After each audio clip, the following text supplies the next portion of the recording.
চতুর্থ শ্রেণীর হিন্দু ধর্ম শিক্ষা। তো এটা হচ্ছে তৃতীয় পরিচ্ছেদ পরমত সহিংসতা।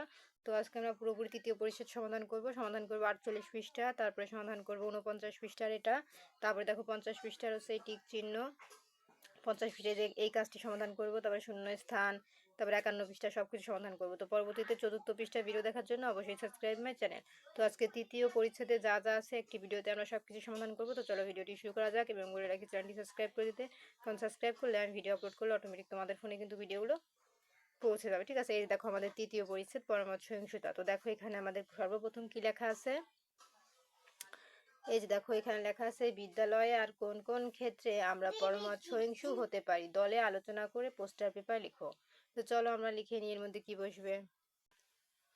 তো দেখো প্রিয় শিক্ষার্থীরা, এই যে ছিল আমাদের প্রশ্নটা, ঠিক আছে, বইয়ে যে প্রশ্নটা ছিল ওই প্রশ্নটা এখানে, আর এই যে দেখো আমাদের উত্তর। ঠিক আছে, এই যে দেখো বিদ্যালয়ে আমরা যেভাবে পরমত সহিংসু হতে পারি, এই যে একসাথে খেলার সময় সবার মতামত মেনে চলবো। তো এই পরমত সহিংসু মানে কি, মানে সবাইকে গুরুত্ব দেওয়া, সবাইকে মিলেমিশে একসাথে নিয়ে চলা, এটাকে বলে পরমত সহিংসুতা। ঠিক আছে, তারপর লিখবা সাংস্কৃতিক অনুষ্ঠানে কোন গান বা নাটক হবে তা নির্ধারণে সবাইকে সুযোগ দেওয়া, শ্রেণীকক্ষ পরিষ্কার রাখার সময় কাজ ভাগ করে নেওয়া, খেলাধুলার নিয়ম নিয়ে মতবিরোধ হলে শিক্ষক বা ক্যাপ্টেনের সিদ্ধান্ত মেনে নেওয়া, তারপরে বিদ্যালয়ের নিয়ম কানুন মেনে চলার বিষয়ে একে অন্যকে সহযোগিতা করা, পরমত সহিংসতা আমাদের একতাবদ্ধ করে। তো এই ছিল সমাধান। তো দেখো আমাদের এটা কিন্তু কমপ্লিট। এখন চলে যাব আমরা পরবর্তী পৃষ্ঠায়। তো পরবর্তী পৃষ্ঠা আবার ওই একই রকম লেখা আছে যে বিদ্যালয়ের বাইরে আর কোন কোন ক্ষেত্রে আমরা পরমত সহিংসু হতে পারি তা দলে আলোচনা করে পোস্টার পেপার লিখো, মানে এর মধ্যে লিখতে হবে। ওই যে পরমত সহিংসু মানে কি, সবাইকে গুরুত্ব দেওয়া, সবাইকে ভালোবেসে একসাথে মিলেমিশে থাকা, এটাকে বলে পরমত সহিংসতা। তো আমরা বিদ্যালয়ের বাইরে কিভাবে পরমত সহিংসু হতে পারি, তো চলো উত্তর দেখে নেই। এই যে দেখো আমাদের 2 নম্বর প্রশ্ন, ঠিক আছে, আর উত্তর আমরা লিখবো বিদ্যালয়ের বাইরে আমরা যেভাবে পরমত সহিংসু।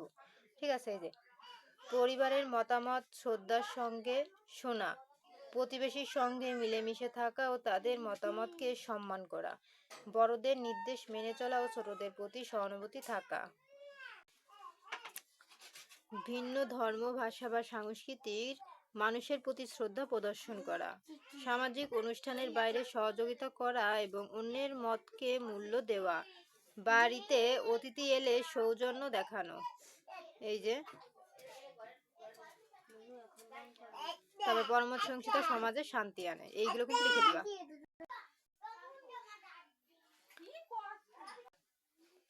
তো দেখো আমাদের কিন্তু উত্তর কমপ্লিট এটারও। তারপরে চলে যাবো আমরা পরবর্তী পৃষ্ঠায়। তো দেখো এখানে আমাদের কি লেখা আছে, দলগতভাবে পরমত সহিংসতা অনুশীলন করে এটি শিক্ষা সফর কার্যক্রমে পরিকল্পনা প্রণয়ন করে উপস্থাপন করো, মানে পরমত সহিংসতা অনুশীলন করব, তারপরে ওটাকে আমরা কি করব, শিক্ষা সফরের কার্যক্রমের পরিকল্পনা করব।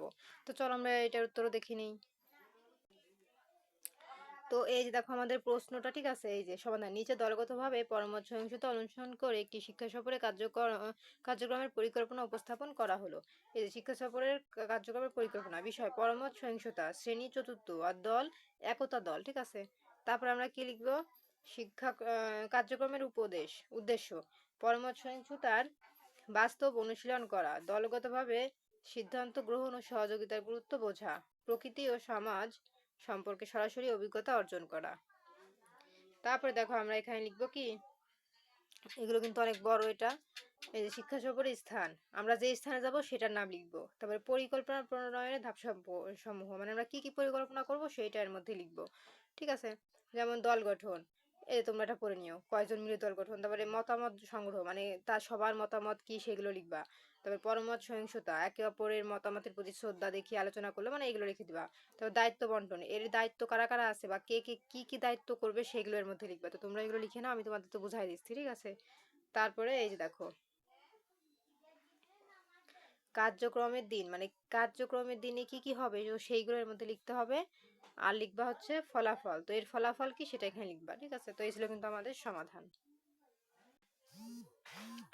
তো দেখো আমাদের কিন্তু এটার উত্তর কমপ্লিট। এখন চলে যাবো আমরা শূন্য স্থানে। তো দেখো শূন্য স্থানে আমাদের এখানে কি লেখা আছে, সহিংসু শব্দের অর্থ। তো কি হবে, তো চলো এর প্রত্যেকটার উত্তর আমরা দেখে নেই। এই যে দেখো উত্তর, সহিংসু শব্দের অর্থ হচ্ছে সহনশীল বা ধৈর্যশীল, যে কোনো একটা দিবা, হয় এটা না হলে এটা। তার পরমত সহিংসতা মানুষের একটি নৈতিক গুণ। বিভিন্ন ধর্মের আলাদা ড্যাশ ও পদ্ধতি রয়েছে। এই যে রীতি, আচার আচরণ ও পদ্ধতি রয়েছে। সকল ধর্মই সত্য। তো দেখো প্রিয় শিক্ষার্থীরা, আমাদের ক নাম্বার কমপ্লিট। চলে যাবো খ নাম্বার, ডান বাম মিলকরণে। তো এখানে আছে সহিংসু অর্থ। তো সহিংসু অর্থ কি, এর সাথে কোনটার সাথে কোনটা মিলবে? চলো উত্তর দেখে নেই। এই দেখো আমাদের উত্তর, সহিংসতা অর্থ ধৈর্য ধারণ বা সহ্য করা। তবে 2 নাম্বার, পরমত সহিংসতা ধর্মের অঙ্গ। সমাজে আমরা একে অপর একসাথে বসবাস করি। তারপর দেখো সকল ধর্মে মানুষের কল্যাণের কথা বলা হয়েছে। 5, সকল ধর্মকে সত্য বলে বিশ্বাস করি। তো দেখো আমাদের কিন্তু এগুলোর উত্তর কমপ্লিট, ঠিক আছে। তারপর চলে যাবো আমরা টিক চিহ্নে। তো দেখো এখানে আমাদের 1 নম্বরে কি টিক চিহ্ন আছে?